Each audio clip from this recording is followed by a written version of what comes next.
Hello everyone, welcome to T1 academy. I'm Sudheer Kumar. Daily current అఫైర్స్లో భాగంగా మనం ఈరోజు 6th ఆగస్ట్కి సంబంధించిన వేరియస్ కరెంట్ అఫైర్స్ ఏవైతే న్యూస్లో ఉన్నాయో వాటి గురించి ఇన్ డీటెయిల్గా చూద్దాము. Okay, so question of the డేలో భాగంగా మనం నిన్నటి క్వశ్చన్కి ఈరోజు ఆన్సర్ చూస్తాం కదండి. సో క్వశ్చన్ ఏంటి? Which of the following statements about the Saptsur 7 nation 1 melody అనే ఈవెంట్ కండక్ట్ చేస్తున్నారు, ఫెస్టివల్ ఈజ్ కరెక్ట్ అంటున్నాడు. ఓకే, ఈ సప్తసూర్ 7 నేషన్స్ 1 మెలోడీ అనే ఈవెంట్కి సంబంధించిన స్టేట్మెంట్ ఏది కరెక్ట్ అని అంటున్నాడు. Option A, it was held in Thailand during the BIMSTEC summit. Option B, only India and Sri Lanka participated in the event. Option C, it was inaugurated by the Prime Minister of India. Option D, it was hosted by ICCR as part of India's soft power diplomacy. Okay, మనకి సప్తసూర్ 7 nations 1 melody అనే event వచ్చేసి బేసిక్గా BIMSTEC సంబంధించినటువంటి మొట్టమొదటి traditional music event. Okay, so దీన్ని conduct చేస్తున్న వారు ICCR. Okay, మనకి ఇండియా సాఫ్ట్వేర్ డిప్లొమసీలో భాగంగా దీన్ని కండక్ట్ చేయడం జరుగుతుంది. సో చాలామంది ఆప్షన్ ఏ అనుకుంటారు, కానీ కాదండి. థాయిలాండ్లో నిర్వహించినటువంటి బిమ్స్టెక్ సమ్మిట్లో బేసిక్గా ప్రధానమంత్రి నరేంద్ర మోడీ గారు దీన్ని చెప్పడం జరిగింది, ట్రెడిషనల్ మ్యూజిక్ పైన ఈవెంట్స్ కండక్ట్ చేద్దాము అని. సో దాంట్లో భాగంగానే ఇది మనకి ఫస్ట్ బిమ్స్టెక్ ఏదైతే ట్రెడిషనల్ మ్యూజిక్ సమ్మిట్ ఏదైతే ఉందో దానికి సప్తసూర్ అని చెప్పేసి పేరు పెట్టడం జరిగింది. సో ఆ ఈవెంట్ వచ్చేసి ICCR కండక్ట్ చేయడం జరుగుతుంది at Bharat Mandapam, New Delhi. Okay, option D is the correct answer. Let's see the question of the డేలో భాగంగా మనం ఈరోజు క్వశ్చన్కి మీరు కామెంట్ సెక్షన్లో ఈ ఆన్సర్ ఏంటనేది తెలియజేయండి. Okay, India has introduced bio fortified potatoes to combat which of the following nutritional deficiencies. So nutritional డెఫిషియన్సీస్ని తగ్గించడం కోసం అని చెప్పేసి బేసిక్గా మనకి బయో ఫార్టిఫైడ్ పొటాటోస్ బంగాళదుంపలకు సంబంధించి చేయడం జరిగింది. సో అవి ఏ న్యూట్రిషన్ డెఫిషియన్సీని అరికడతాయి అని చెప్పేసి అడుగుతున్నాడు. Option A, vitamin A deficiency. Option B, iodine deficiency. Option C, iron deficiency. Option D, calcium deficiency. So దీనికి సంబంధించిన ఆన్సర్ మీరు కామెంట్ సెక్షన్లో తెలియజేయండి. Okay, let's see the today topics. ఈరోజు టాపిక్స్ కనుక చూసుకున్నట్లయితే బిజినెస్ కాన్ఫిడెన్స్ ఇండెక్స్ న్యూస్లో ఉండడం జరిగింది. సో ఎవరు రిలీజ్ చేస్తారు, అదేవిధంగా ఇండియాకి సంబంధించినటువంటి బిజినెస్ కాన్ఫిడెన్స్ ఇండెక్స్కి సంబంధించి ఎంత స్కోర్ అవ్వడం జరిగిందని చూద్దాము. GI tagged Indian textiles. Okay, మనకి నేషనల్ హ్యాండ్లూమ్ డేలో భాగంగా బేసిక్గా ఈ GI ట్యాగ్డ్ ఇండియన్ టెక్స్టైల్స్ని మినిస్ట్రీ ఆఫ్ టెక్స్టైల్స్ వారు ప్రమోట్ చేయాలంటున్నారు. సో దానికి సంబంధించి చూద్దాము. Hope mission, the important current affair for the today. So ఏంటి ఈ హోప్ మిషన్ ఏంటి అనేది చూద్దాము. UPI సెట్స్ న్యూ రికార్డ్, కంపల్సరీగా అడిగే క్వశ్చను. ఓకే, మాత్రి 1 ఇనిషియేటివ్ అనే న్యూస్లో ఉండడం జరిగింది. హాత్ ఆన్ వీల్స్ ఇనిషియేటివ్, అదేవిధంగా నీలగిరి తార్ పాపులేషన్ న్యూస్లో ఉండడం జరిగింది. ఇండియా ఫిలిప్పీన్స్ మధ్యలో strategic partnership 9 memorandum of understandings అనేది చేసుకోవడం జరిగింది. Okay, defence cooperation trade point of వ్యూలో. సో వీటన్నిటి గురించి చూద్దాం. So first and foremost current affair వచ్చేసి India's business confidence index. So India's business confidence index వచ్చేసి మనకి 149.4 చూపించడం జరిగింది. This is one of the biggest record అనమాట. సో ఇండియా యొక్క ఏదైతే బిజినెస్ కాన్ఫిడెన్స్ ఉందో, అంటే ఇండియాలో బిజినెస్ చేయడానికి కావాల్సినటువంటి అనువైనటువంటి ఏవైతే ఇన్ఫ్రాస్ట్రక్చర్ కానీ సర్వీసెస్ కానీ ఇతరత్ర ఫెసిలిటీస్ అనేటివి బిజినెస్ ఇన్వెస్టర్స్కి సంబంధించి అదేవిధంగా ఇన్వెస్ట్మెంట్ రిలేటెడ్గా కాన్ఫిడెంట్ అనేది ఎక్కువగా ఉండడం జరిగింది. సో అది 100% కంటే ఎక్కువగా ఉండడం జరిగింది. ఎంత? 149.4 ఉండడం జరిగింది. సో దీనికి సంబంధించిన ఇన్ డీటెయిల్స్ చూద్దాము. ఓకే, సో ఎవరు పబ్లిష్ చేస్తారు మనకి? National council of applied economic research. National council of applied economic research వాళ్ళు ఈ బిజినెస్ కాన్ఫిడెన్స్ ఇండెక్స్ని రిలీజ్ చేయడం జరిగింది. సో ఏప్రిల్ జూన్ మధ్యలో వచ్చేసి మనకి బిజినెస్ కాన్ఫిడెన్స్ ఎంత ఉంది? 149.4 ఉండడం జరిగింది. గతంలో మనకి ఇది 139.3 ఉండడం జరిగింది. Reflect strong economic optimism. So మనల్ని డెడ్ ఎకానమీ అన్నాడు ఎవరు? ట్రంప్. సో ఇక్కడ మాత్రం బిజినెస్ కాన్ఫిడెన్స్ ఇండెక్స్లు ఇలాంటివి చూస్తే మాత్రం, ఇండియా గ్రోత్ రేట్లు చూస్తే మాత్రం India one of the top most developing కంట్రీగా వెళ్తుంది. సో అతి కొద్ది కాలంలోనే టాప్ 3 వరల్డ్లోనే అతిపెద్ద ఎకానమీగా రాబోతుంది అనమాట. సో ఇవన్నీ కనుక చూసుకున్నట్లయితే ఈ బిజినెస్ కాన్ఫిడెన్స్ ఇండెక్స్ సంబంధించి డైవర్స్ కాన్ఫిడెన్స్ అనేది బేసిక్గా సర్చ్ అవ్వడం జరిగింది. Economic conditions over next 6 months. So next 6 monthsలో ఎకనామిక్ కండిషన్స్ ఏ విధంగా ఉంటాయనేది కూడా పాజిటివ్గానే చూపించడం జరిగింది. Financial position of the firms, ఏవైతే ఇండస్ట్రీస్ ఉంటాయో వాటి యొక్క ఫైనాన్షియల్ స్టేటస్ అనేది కూడా స్టేబుల్గా ఉండడం జరిగింది. ఇన్వెస్ట్మెంట్ క్లైమేట్, ఓకే, పెట్టుబడులకు సంబంధించినటువంటి ఏవైతే ఉన్నాయో అవన్నీ కూడా క్లియర్గా ఉన్నాయని చెప్పడం జరుగుతుంది. Capacity utilization optimal or above. Okay, so 60% plus respondents gave positive response in all 4 metrics. So బేసిక్గా ప్రధానంగా 4 అంశాలను తీసుకోవడం జరుగుతుంది. ఆ ప్రధానమైనటువంటి 4 అంశాల్లో కూడా ప్రతి ఒక్కరూ 60% కంటే ఎక్కువగానే సాటిస్ఫాక్షన్తోనే ఉండడం జరిగింది. సో మరి దీనికి సంబంధించి ఏంటి సర్వే డీటెయిల్స్ ఏంటి అంటే జూన్ 2025 మంత్లో కండక్ట్ చేయడం జరిగింది. ఏ నెలలకు? ఏప్రిల్ నుంచి జూన్ మధ్యలో. ఓకే, 479 టాప్ కంపెనీస్ని సర్వే చేయడం జరిగింది. ఓకే, 6 మేజర్ ఇండియన్ సిటీస్లో ఈ సర్వే అనేది కవర్ చేయడం జరిగింది. సో దీని ద్వారా బిజినెస్ కాన్ఫిడెన్స్ ఇండెక్స్ ఇండియాలో ఏ విధంగా ఉంది అని చెప్పేసి రిలీజ్ చేయడం జరిగింది. సో రిలీజ్ చేసినటువంటి ఆర్గనైజేషన్ చాలా important, national council of applied economic research. Okay, Telugu medium అభ్యర్థులు ఎవరైతే ఉన్నారో please note it down. Next వచ్చేసి promotion of GI tagged Indian textiles. So మనకి జియోగ్రాఫికల్ ఇండికేషన్ సంబంధించిన టెక్స్టైల్స్ ఏవైతే ఉంటాయో లైక్ పోచంపల్లి, ఇక్కత్ కానీ, సో ఇలా ఏవైతే హ్యాండ్మేడ్ ఉన్నటువంటి టెక్స్టైల్స్ ఏవైతే ఉంటాయో ఎస్పెషల్గా జిఐ ట్యాగ్డ్ టెక్స్టైల్స్ ఏవైతే ఉంటాయో వాటిని ప్రమోట్ చేయాలి, వాటిని ఏ విధంగా కాపాడాలి, అదేవిధంగా ఏ విధంగా ట్రేడ్ చేయాలి, ఏ విధంగా ఎక్స్పోర్ట్ చేయాలి, అదేవిధంగా ప్రమోషన్ చేయాలన్న ఉద్దేశంతో మినిస్ట్రీ ఆఫ్ టెక్స్టైల్స్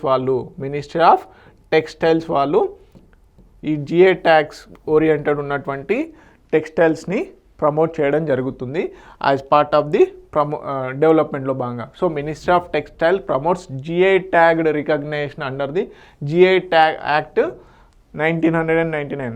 ఓకే, మనకి జియోగ్రాఫికల్ ఇండికేషన్ యాక్ట్ 1999 ఏదైతే ఉందో దాని ప్రకారము బేసిక్గా మనకి జిఐ ట్యాగ్ గుర్తింపు పొందినటువంటి టెక్స్టైల్స్ని ప్రమోట్ చేయాలి అని చెప్పేసి మినిస్ట్రీ ఆఫ్ టెక్స్టైల్స్ వాళ్ళు పేర్కొనడం జరిగింది. దీంట్లో ప్రధానంగా ఏం ఫోకస్ చేయబోతున్నారు అంటే ప్రిజర్వేషన్, అథెంటిసిటీ, అదేవిధంగా ఆర్టిసన్ ఎంపవర్మెంట్. సో ప్రిజర్వేషన్ అంటే ఆ హస్తకళ ఏదైతే ఉంటుందో, ఇప్పుడు చేనేత కళ ఏదైతే ఉంటుందో దాన్ని కాపాడాలి. అదేవిధంగా అథెంటిసిటీ, దాని యొక్క ప్రాముఖ్యతను కోల్పోకుండా చూడాలి.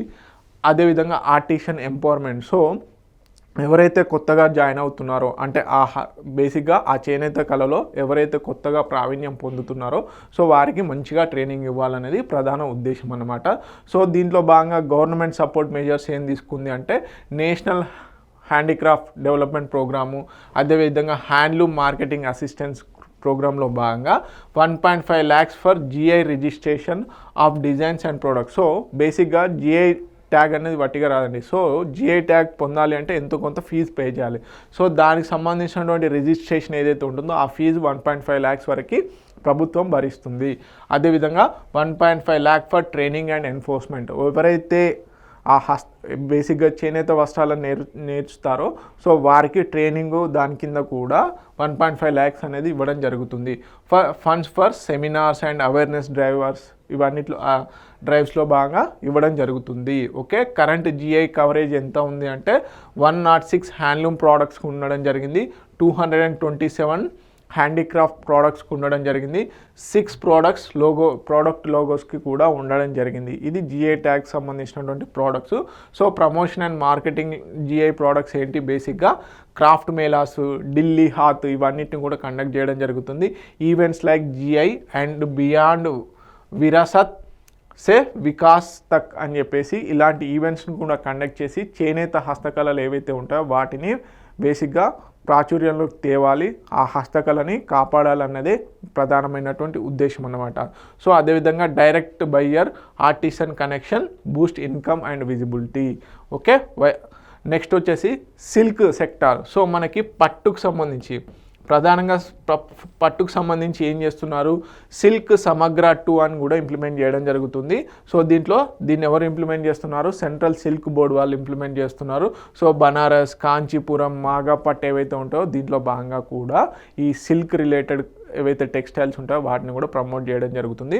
సో ఇప్పుడు మీరు ప్రధానంగా గమనించాల్సింది ఏంటంటే ఏ మినిస్ట్రీ ప్రమోట్ చేయదలుచుకుంది, జిఐ ట్యాక్స్ ఎన్ని ప్రోడక్ట్స్కి ఉంది, అదేవిధంగా మనకి ప్రజెంట్గా ఒక వర్డ్ టర్మినాలజీ న్యూస్లో ఉండడం జరుగుతుంది, technical textiles. So technical textiles ఎందుకు న్యూస్లో ఉంది అంటే టెక్నాలజీ రిలేటెడ్, ఇప్పుడు ఆస్ట్రోనాట్స్ వేసుకునేటువంటి, సైంటిస్టులు వేసుకునేటువంటి టెక్స్టైల్స్, స్పోర్ట్స్ పర్సన్ వేసుకునేటువంటి దుస్తులు ఏవైతే ఉంటాయో అవన్నీ కూడా టెక్నికల్ టెక్స్టైల్స్ కిందకి రావడం జరుగుతుంది. ల్యాబొరేటరీలో వేసుకోవడము, ఏదైనా స్పెషల్ రెగ్యులర్ వేర్స్ కాకుండా స్పెషల్ ఓరియంటెడ్ వేరింగ్ ఏవైతే ఉంటాయో, దుస్తులు ఏవైతే ఉంటాయో అవన్నిటిని కూడా టెక్నికల్ టెక్స్టైల్స్ కిందకి రావడం జరుగుతుంది. సపోజ్ ఆర్మీ పర్సనల్ కూడా రెస్క్యూ ఆపరేషన్లో వేసుకోవడము, ఇవన్నీ కూడా టెక్నికల్ టెక్స్టైల్స్ కిందకి రావడం జరుగుతుంది. సో అది కూడా గుర్తుపెట్టుకోండి. ఓకే, తెలుగు మీడియం అభ్యర్థులు ఎవరైతే ఉన్నారో please note it down. Next, ISRO launches hope mission in Ladakh. Okay, మనకి బేసిక్గా గగన్యాన్ మిషన్స్లో భాగంగా ఆస్ట్రోనాట్స్ని లో ఎర్త్ ఆర్బిట్ దగ్గరికి పంపించడం జరుగుతుంది. సో ఈ లో ఎర్త్ ఆర్బిట్లోకి పంపించేటప్పుడు ఆస్ట్రోనాట్స్ ఏ విధంగా జీరో మైక్రోగ్రావిటీలో ఏ విధంగా రియాక్ట్ అవుతారు, సో వారి యొక్క ఫిజికల్ కండిషన్ ఎలా ఉంటుంది, వారి యొక్క మెంటల్ కండిషన్ ఎలా ఉంటుందని స్టడీ చేయడం కోసం అని చెప్పేసి ఇస్రో వారు హోప్ మిషన్ని లాంచ్ చేయడం జరిగింది. దీంట్లో భాగంగా 10 రోజులు ఈ హోప్ మిషన్లో ఉండడం జరుగుతుంది. సో దానికి సంబంధించిన డీటెయిల్స్ చూద్దాం. డ్యూరేషన్ వచ్చేసి 10 days high altitude isolation experiment. Okay, so hope facility ఎక్కడ ఉంది, లదాఖ్ 400 feet హైట్లో ఉన్నటువంటి హోప్ మిషన్లో భాగంగా దీన్ని చేయడం జరుగుతుంది. Part of Gaganyaan and inter planetary మిషన్స్లో భాగంగా దీన్ని టెస్ట్ చేస్తున్నారు. Launched by ISRO partnership with the proto planet Bengaluru based company ఏదైతే ఉందో దాంతో పార్ట్నరింగ్ అయ్యి బేసిక్గా ఇస్రో వాళ్ళు కండక్ట్ చేయడం జరుగుతుంది. హోప్ ఫెసిలిటీ యొక్క అబ్రివేషన్ ఏంటి, Himalayan outpost for planetary exploration. So simulates moon and Mars like condition. So మనకి మైక్రోగ్రావిటీ సిచ్యువేషన్స్ ఏ విధంగా అయితే ఉంటాయో, అదేవిధంగా అవుటర్ ప్లానెట్స్కి సంబంధించిన సిచ్యువేషన్ ఏ విధంగా అయితే ఉంటుందో దాంట్లో ఉన్నటువంటి వాతావరణాన్ని ఇక్కడ ఈ హోప్ మిషన్లో భాగంగా క్రియేట్ చేసి ఆస్ట్రోనాట్స్ ఏ విధంగా రియాక్ట్ అవుతున్నారని టెస్ట్ చేయడం కోసం అని చెప్పేసి ఈ హోప్ మిషన్ని తీసుకొస్తున్నారు. Inaugurated by the ISRO chairman we Narayanan. Okay, July 31st, 2025 రోజున. So 2 participants selected from 135 applicants. So మొత్తంగా ఈ హోప్ మిషన్లో రియల్ ఆస్ట్రోనాట్స్ని కాకుండా సెలెక్టివ్ మెంబర్స్ని తీసుకోవడం జరిగింది. సో దీంట్లో వచ్చేసి 135 అప్లికేషన్స్ వస్తే కేవలం 2 మాత్రమే సెలెక్ట్ చేశారు. సో వారు చాలా ఇంపార్టెంట్. ఒకరు వచ్చేసి రాహుల్ మొగలపల్లి, అదేవిధంగా యమన్ అకోత్. ఓకే, వీరిద్దరిని ఈ హోప్ మిషన్లో భాగంగా తీసుకోవడం జరిగింది. సో ప్రధానంగా వచ్చేసి మెడికల్ ఫిట్నెస్, అదేవిధంగా సైకలాజికల్ రెసిలియన్స్, అదేవిధంగా సిమ్యులేషన్ ఎక్స్పీరియన్స్లో బేస్ చేసుకొని సెలెక్షన్ చేయడం జరిగింది. Okay, this is all about hope mission. Okay, Telugu medium అభ్యర్థులు ఎవరైతే ఉన్నారో please note it down. Next వచ్చేసి India Philippines strategic partnership. So ఫిలిప్పీన్స్కి సంబంధించినటువంటి ప్రెసిడెంట్ ఎవరైతే ఉన్నారో వారు ఇప్పుడు భారత పర్యటనలో ఉండడం జరిగింది. సో దాంట్లో భాగంగా మనకి 9 మెమోరాండమ్ ఆఫ్ అండర్స్టాండింగ్స్ అనేటివి చేసుకోవడం జరిగింది. మొత్తం ఎన్ని మెమోరాండమ్ ఆఫ్ అండర్స్టాండింగ్స్ చేసుకోవడం జరిగింది, 9. దీంట్లో ప్రధానంగా డిఫెన్స్ డీల్స్ కూడా, స్ట్రాటజిక్ పార్ట్నర్షిప్స్ కూడా ఉండడం జరిగింది. సో మొత్తంగా 75 years ఆఫ్ స్ట్రాటజిక్ పార్ట్నర్షిప్ని ఏదైతే ఈ 9 మెమోరాండమ్ ఆఫ్ అండర్స్టాండింగ్స్ ఉన్నాయో అది హైలైట్ చేయడం జరుగుతుంది. సింపుల్గా ఇక్కడ క్వశ్చన్ ఏ విధంగా ఎక్స్పెక్ట్ చేయవచ్చు అంటే, ఇండియా ఫిలిప్పీన్స్ మధ్యలో ఇటీవల కాలంలో ఏ దేశంతో మన దేశం 75 సంవత్సరాల స్ట్రాటజిక్ పార్ట్నర్షిప్ని ముగించింది అంటే ఉంది అంటే బేసిక్గా అది ఫిలిప్పీన్స్. సో దీంట్లో భాగంగానే 9 మెమోరాండమ్ ఆఫ్ అండర్స్టాండింగ్స్ అనేవి చేసుకోవడం జరిగింది. సో మనం చూసాం ఇటీవల కాలంలో బేసిక్గా ఇండియా ఫిలిప్పీన్స్ మధ్యలో మొట్టమొదటి నావల్ ఎక్సర్సైజ్ అనేది కూడా కండక్ట్ చేయడం జరిగింది. ఎక్కడ, సౌత్ చైనా సీలో. ఓకే, సో దీనికి సంబంధించిన హైలైట్స్ చూద్దాం. Okay, 9 memorandum of understanding sign during the high level talks in New Delhi. So PM Narendra Modi మధ్యలో, అదేవిధంగా ప్రెసిడెంట్ ఫెర్డినాండ్ మార్కోస్ జూనియర్ ఎవరైతే ఉన్నారో ఫిలిప్పీన్స్ ప్రెసిడెంట్ వీరి మధ్యలో 9 మెమోరాండమ్ ఆఫ్ అండర్స్టాండింగ్స్ జరిగాయి. సో అదేవిధంగా 75 years ఆఫ్ డిప్లొమాటిక్ రిలేషన్స్ అనేది హైలైట్ చేయడం జరుగుతుంది. సో స్ట్రాటజిక్ పార్ట్నర్షిప్ దేని మీద ఫోకస్ చేశారు అంటే, strategic partnership depends mutual trust and regional cooperation, strength and Indo Pacific engagement. So south China సీలో మనకి ఎక్కువగా ఎవరి యొక్క ఆధ్వర్యంలో ఉంటుంది? ఎక్కువగా సౌత్ చైనా సీ వచ్చేసి డిస్ప్యూటెడ్ బిట్వీన్ ఫిలిప్పీన్స్ అండ్ బేసిక్గా చైనా మధ్యలో. సో ఆ పసిఫిక్ రీజియన్ ఏదైతే ఉంటుందో దాంట్లో స్ట్రాటజిక్ పార్ట్నర్షిప్ని నెలకొల్పాలని చెప్పేసి ఈ టాక్స్ అనేది హైలైట్ చేయడం జరిగింది. అదేవిధంగా డిఫెన్స్ మోడరేషన్ ప్రోగ్రామ్కి ఇండియా ఫిలిప్పీన్స్కి సపోర్ట్ చేస్తాము అని చెప్పేసి చెప్పడం జరిగింది. అలాగే మనం బ్రహ్మోస్ మిసైల్స్ ఏవైతే ఉన్నాయో బ్రహ్మోస్ మిసైల్స్ని మొట్టమొదటిసారిగా కొనుగోలు చేసినటువంటి కంట్రీ వచ్చేసి కూడా మనకి ఫిలిప్పీన్సే. అదేవిధంగా joint military exercise, technology sharing, maritime ఆపరేషన్స్ని కూడా కండక్ట్ చేస్తాము అని చెప్పడం జరిగింది. Legal cooperation, okay, mutual legal assistance in criminal matters, అదేవిధంగా focus on cyber crime, terrorism, transitional క్రైమ్ని కూడా అరికడతాము అని చెప్పేసి చెప్పడం జరిగింది. Trade, tourism and culture, okay, bilateral trade వచ్చేసి క్రాస్డ్ $3 బిలియన్, ఓకే, $3 బిలియన్ యొక్క బయలాటరల్ ట్రేడ్ అనేది కూడా ముగించడం జరిగింది. అంటే బేసిక్గా మనకి ఇరు దేశాల మధ్యలో ఎంత బయలాటరల్ ట్రేడ్ ఉందంటే $3 బిలియన్. అదేవిధంగా agree to review India Asia free trade agreement. So మనకి Asia association of south east Asian నేషన్స్కి ఇండియాకి మధ్యలో ఫ్రీ ట్రేడ్ అగ్రిమెంట్ అనేది ఒకటి జరగాల్సింది, కానీ అది ఆగిపోయింది. Okay, so this is all about 9 memorandum of understandings between the India and Philippines. So diplomatic relations ఇటీవల కాలంలో 75 సంవత్సరాలు పూర్తి చేసుకున్నటువంటి కంట్రీ ఏది అంటే మనకి ఏంటి? ఫిలిప్పీన్స్. ఓకే, తెలుగు మీడియం అభ్యర్థులు ఎవరైతే ఉన్నారో please note it down. Next, UPI sets new record. So మనకి ఆగస్టు 2న యూపీఐ యొక్క ట్రాన్సాక్షన్స్ ఏవైతే ఉన్నాయో అవి 707 మిలియన్ రూపీస్ అనేటివి క్రాస్ అవ్వడం జరిగింది. అంటే ఒక్క రోజులో దాదాపుగా యూపీఐ ద్వారా మనకి $707 మిలియన్ డైలీ ట్రాన్సాక్షన్ అనేటివి చేయడం జరిగింది. సో ఇదొక కొత్త రికార్డ్ అనమాట. ఓకే, సో సింపుల్గా ఏ రోజున మనకి యూపీఐ యొక్క ట్రాన్సాక్షన్స్ 707 మిలియన్ రూపీస్ జరిగింది అని అడిగితే అది ఆగస్టు 2, 2025. సో 700 మిలియన్ ట్రాన్సాక్షన్స్ ఏవైతే ఉన్నాయో అవి దాటిన మొట్టమొదటి నెల కూడా. Okay, August 2.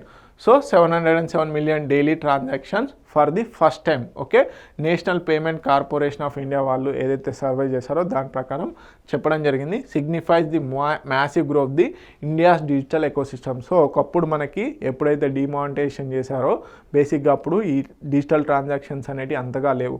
తర్వాత డిజిటల్ ట్రాన్సాక్షన్ పెనట్రేషన్ అనేది ఎక్కువగా అయింది. అదేవిధంగా యూపీఐ ఏదైతే ఉందో ఈ యూపీఐ కూడా మనకి ప్రపంచ దేశాల మన్ననను కూడా పొందింది. సో దీన్ని నిర్వహిస్తుంది ఎవరు? National payment corporation of India. Okay, through UPI transactions ద్వారా ఒక్క రోజులో 707 మిలియన్ ట్రాన్సాక్షన్స్ జరిగాయి. రూపీస్ కూడా కాదు, 707 మిలియన్ ట్రాన్సాక్షన్స్ అనేవి జరిగాయి. Okay, so doubled in last 2 years. Okay, UPI transactions ఏంటి లాస్ట్ 2 yearsతో పోల్చుకున్నప్పుడు డబుల్ అయింది. ఓకే, అర్బన్ రూరల్ ఇండియా యొక్క మధ్యలో ఉన్నటువంటి డివైడ్ ఏదైతే ఉందో దాన్ని తగ్గించడం జరిగింది. అదేవిధంగా search includes both small value and high value payments. Okay, so దీన్ని బేసిక్గా డైలీ ట్రాన్సాక్షన్స్ కోసం అని చెప్పేసి 100 crore ఏదైతే 1 బిలియన్ ట్రాన్సాక్షన్స్ కూడా చేసేలాగా డిజైన్ చేయడం జరిగింది. ఇది కూడా అతి త్వరలో అచీవ్ అవుతాము అని చెప్పేసి చెప్పడం జరుగుతుంది. సో ఫైనాన్షియల్ ఇంక్లూజన్స్లో మనకి ఇదొక ముందడుగు అన్నమాట. ఓకే, తెలుగు మీడియం అభ్యర్థులు ఎవరైతే ఉన్నారో please note it down. Next, Matruvan initiative. Okay, Ek Ped Maa Ke Naam అనే ఇనిషియేటివ్లో భాగంగా అర్బన్ ఫారెస్ట్ని పెంచాలన్న ఉద్దేశంతో హర్యానాలోని గురుగ్రామ్లో మనకి మాతృవన్ ఇనిషియేటివ్ అనేది తీసుకురావడం జరిగింది. సో దీంట్లో భాగంగా అర్బన్ ఫారెస్ట్ని పెంచాలి అని చెప్పేసి చెప్పడం జరుగుతుంది. సో దీనికి సంబంధించిన డీటెయిల్స్ చూద్దాం. Okay, launch during the Van Mahotsav 2025 Gurugram Haryana, part of the Ek Ped Maa Ke Naam. So మనకి ఈ క్యాంపెయిన్ వరల్డ్ ఎన్విరాన్మెంట్ డే రోజున మనకి ప్రధానమంత్రి నరేంద్ర మోడీ గారు ఏక్ పేడ్ మాకే నామ్ అనే క్యాంపెయిన్ లాంచ్ చేయడం జరిగింది. ఓకే, సో దాన్ని దృష్టిలో ఉంచుకొని ఇప్పుడు మాతృవన్ క్యాంపెయిన్ చేయడం జరుగుతుంది. ఎక్కడ? మనకి హర్యానా గురుగ్రామ్లో స్టార్ట్ చేయడం జరిగింది. సో దీంట్లో భాగంగా 750 acres ఆరావళి రీజియన్ ఏదైతే ఉంటుందో ఆరావళి హిల్ రీజియన్ ఏదైతే ఉంటుందో సో మొత్తం కూడా ఈ 750 acres మొత్తం కూడా గ్రీనరీ చేయాలి అని అనుకుంటున్నారు. Okay, especially region Gurugram Faridabad road. So biodiversity conservation, carbon సీక్వెస్ట్రేషన్కి ఇది ఎంతగానో ఉపయోగపడుతుంది. సో చెప్పాను కదా, వరల్డ్ ఎన్విరాన్మెంట్ డే రోజున 2024 5th June రోజున మనకి ప్రధానమంత్రి నరేంద్ర మోడీ గారు 2024లోనే స్టార్ట్ చేశారు. దాన్ని ఇప్పుడు ఇంటర్నేషనల్ వైజ్గా చేయడం జరిగింది. ఇటీవల కాలంలో మనకి ఇంగ్లాండ్ని విజిట్ చేసిన సమయంలో ఏక్ పేడ్ మాకే నామ్ పేరున కింగ్ చార్లెస్ గారికి కింగ్ చార్లెస్ గారికి ఒక చెట్టును అనేది గిఫ్ట్గా ఇవ్వడం జరిగింది. సో ఈ ఏక్ పేడ్కే నామ్ అనే ఇనిషియేటివ్తోని ఒక మొక్కను కూడా నాటడం జరిగిందన్నమాట.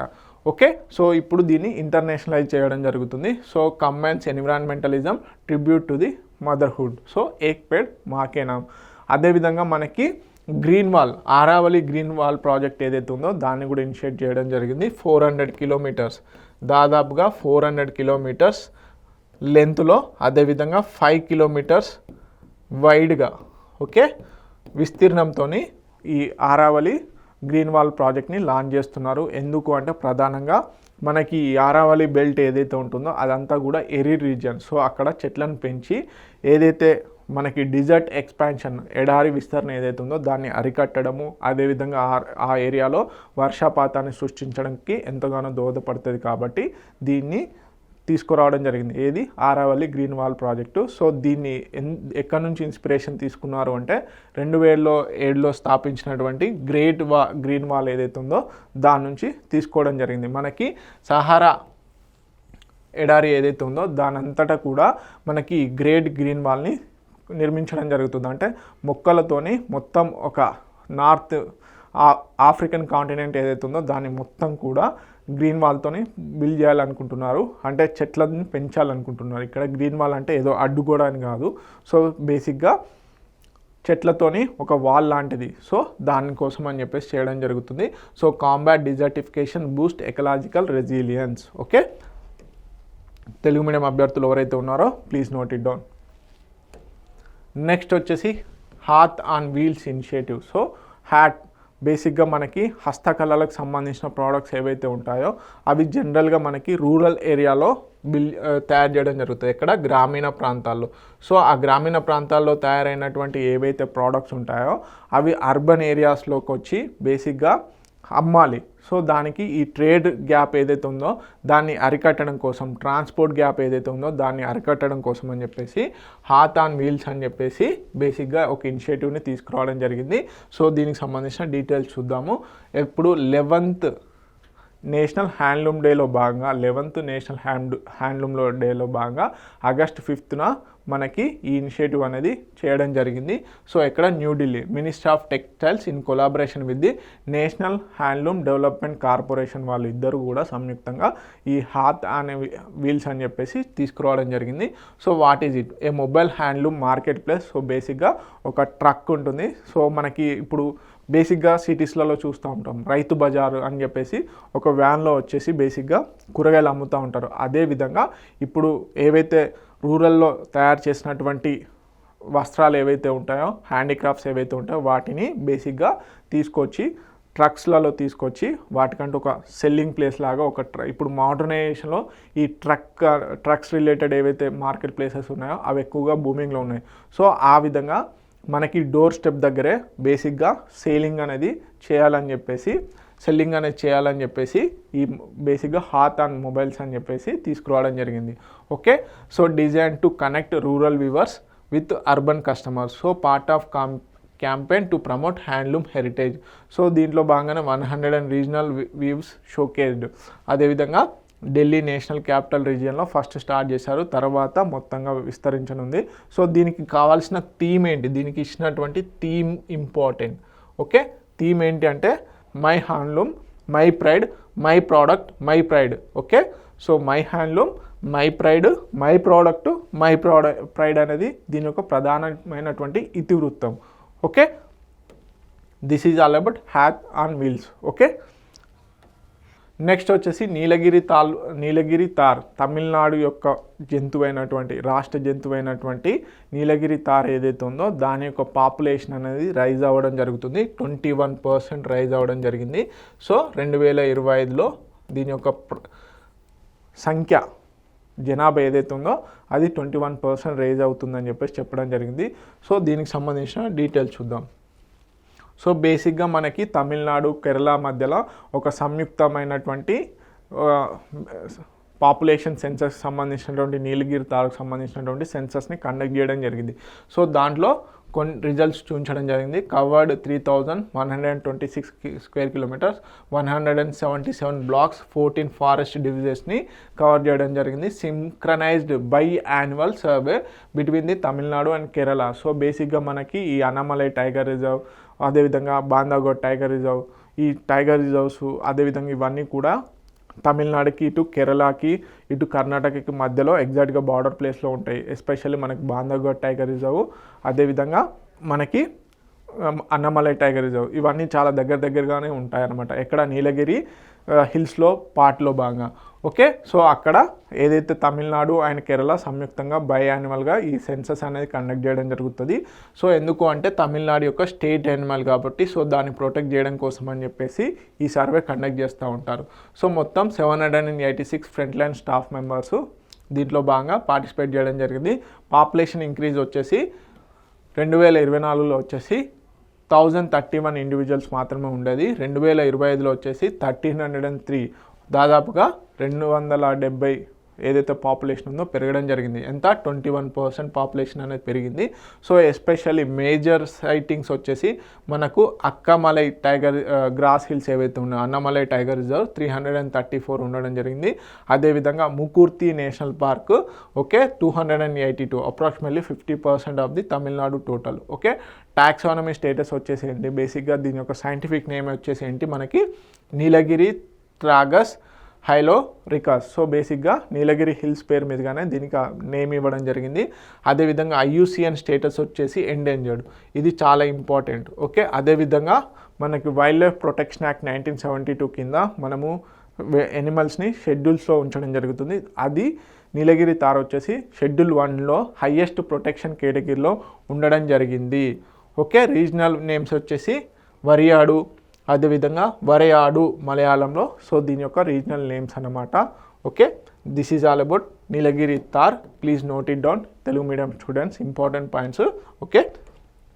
సో ఇవన్నీ ఇంపార్టెంట్ కరెంట్ అఫైర్స్. మరిన్ని ఇంపార్టెంట్ కరెంట్ అఫైర్స్ కోసం T1 అకాడమీ యూట్యూబ్ ఛానల్ని ఫాలో అవ్వండి. అదేవిధంగా ఏపీ హైకోర్టుకు సంబంధించినటువంటి నోటిఫికేషన్ ఏదైతే ఉందో దాంట్లో ఇంగ్లీష్ సబ్జెక్ట్ సంబంధించి ర్యాపిడ్ రివిజన్ క్లాసెస్ అనేవి స్టార్ట్ చేసాము. Please watch that videos also. Thank you so much.